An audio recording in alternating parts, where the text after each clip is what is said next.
É tão difícil acreditar que eu tenho em minhas mãos meu filho tão querido que governa uma nação. Mas se o Senhor assim quiser, viverei para sempre aqui. Meu coração está tão feliz, tão feliz. Meu filho, és parte de mim. Meu filho querido, entre muitos irmãos, para sempre louvaremos ao Senhor dos céus por tudo que nos fez. Eu tenho meu filho junto a mim. Que bênção podermos estar ouvindo esta música, e quero crer que você também tem interesse de criar o seu filho bem perto de você. E criar o seu filho não é ficar com ele a vida inteira dentro de casa. E hoje em dia, até mesmo as crianças saem de casa mais cedo para estudar, e até mesmo os pais, antes da criança nascer, já intenciona a colocar em determinadas escolas, já intenciona até mesmo saber qual a universidade que ele vai estudar. E então, eu gostaria que você dedicasse o seu filho ao Senhor em primeiro lugar, que possamos viver segundo o querer do Senhor. Quero ler na palavra de Deus a oração de Ana, o que diz lá em 1 Samuel, capítulo 1, a partir do verso 9 ao verso 12. Diz assim o texto: após terem comido e bebido em Siló, estando Eli o sacerdote assentado numa cadeira junto a um pilar do templo do Senhor, levantou-se Ana com amargura de alma, orou ao Senhor e chorou abundantemente.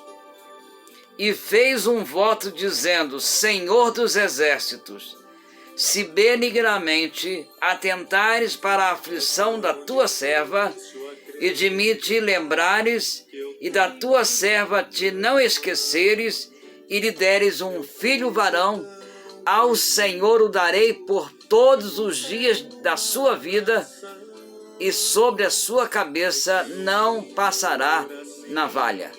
Amém? Que o Senhor esteja nos abençoando com esta palavra lida neste momento.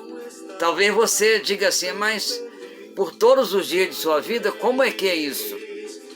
E, de fato, Ana não somente dedicou o seu filho ao Senhor, como também o enviou para ficar no templo junto com o sacerdote Eli.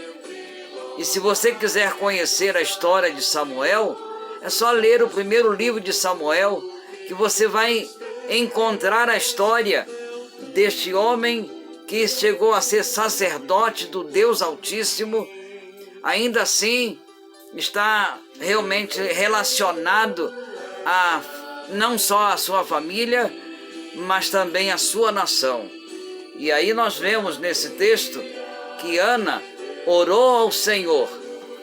Deus ouviu a oração de Ana, e ela disse que lhe daria por todos os dias da sua vida. Eli, que estava ali observando, o sacerdote Eli estava observando, achou que Ana estava embriagada, porque ela nem saía mais som nenhum de sua boca, apenas seus lábios moviam, e ela chorava muito. Então disse o sacerdote Eli a Ana. Então respondeu Eli: vai-te em paz, e o Deus de Israel te conceda a petição que lhe fizeste. E ela disse: ache a tua serva mercê diante de ti. Assim a mulher se foi seu caminho e comeu, e o seu semblante já não era triste. Mas antes disso, Eli tinha pensado que ela estava embriagada, porque só via mover os seus lábios.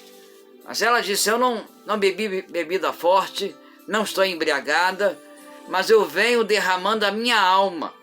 E aí nós vemos a resposta do Senhor, que ela disse que daria ao Senhor por todo o dia da sua vida. Então, havendo a criança nascido, Samuel nascido, Ana prometeu de entregar ao Senhor, e depois de desmamado, ela leva para o templo. E ali ele ficou sendo criado pelo sacerdote Eli. E então, nós vemos uma coisa interessante. Ela disse assim: ah, meu Senhor, tão certo como vives, eu sou aquela mulher que aqui esteve contigo orando ao Senhor. Por este menino orava eu, e o Senhor me concedeu a petição que eu lhe fizera, pelo que também o trago como devolvido ao Senhor por todos os dias de sua vida, que viver, pois do Senhor o pedi, e eles adoraram ali ao Senhor.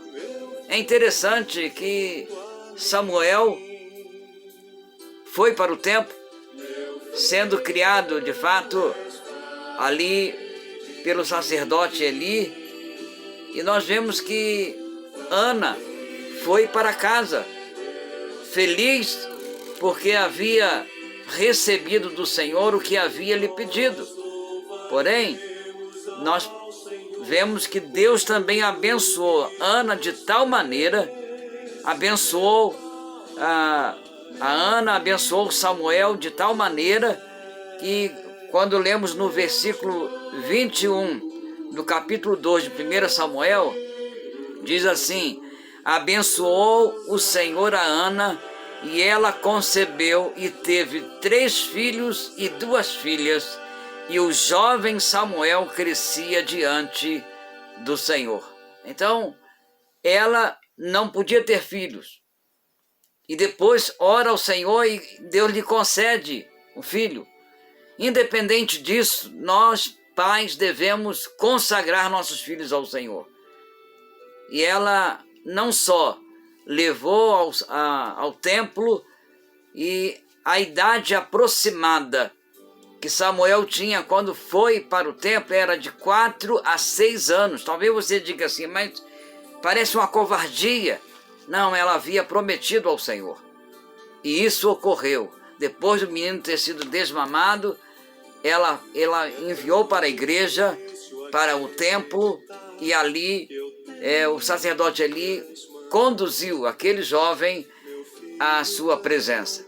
Mas também não é de admirar. Veja bem, um outro texto que eu gostaria de ler com você, apenas um versículo, que fala sobre um rei que começou a reinar ainda quando era criança.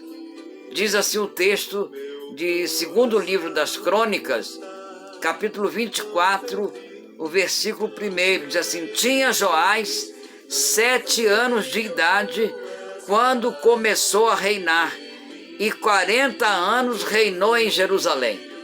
Imagina alguém que começa a reinar com 7 anos, e quando ele estava com 47 anos que terminou o seu reinado. Será que durante esses 40 anos ele fez o que era certo ou fez o que era errado? Se ele tivesse feito alguma coisa errada quando criança, tirariam ele. Mas ele era também consagrado ao Senhor. E eu gostaria de dizer que nós estamos chegando ao final do ano. A gente fala muito sobre o nascimento de Jesus. Mas Jesus também foi criado segundo o querer do Senhor, voltado para o templo. Se você conhece a história de Jesus, aos 12 anos, ele já estava no meio dos doutores da lei, no meio dos psicólogos, no meio daqueles que estudaram teologia, que estudavam a palavra de Deus, e então estava conversando, dialogando, e se admiravam muito da sabedoria de Jesus aos 12 anos de idade, porque seus pais o consagraram ao Senhor. Seus pais consagraram, os pais de Samuel os consagraram ao Senhor. Também os pais de Joás o consagraram ao Senhor. E eu gostaria de que você se voltasse para o Senhor, ainda neste finalzinho de ano,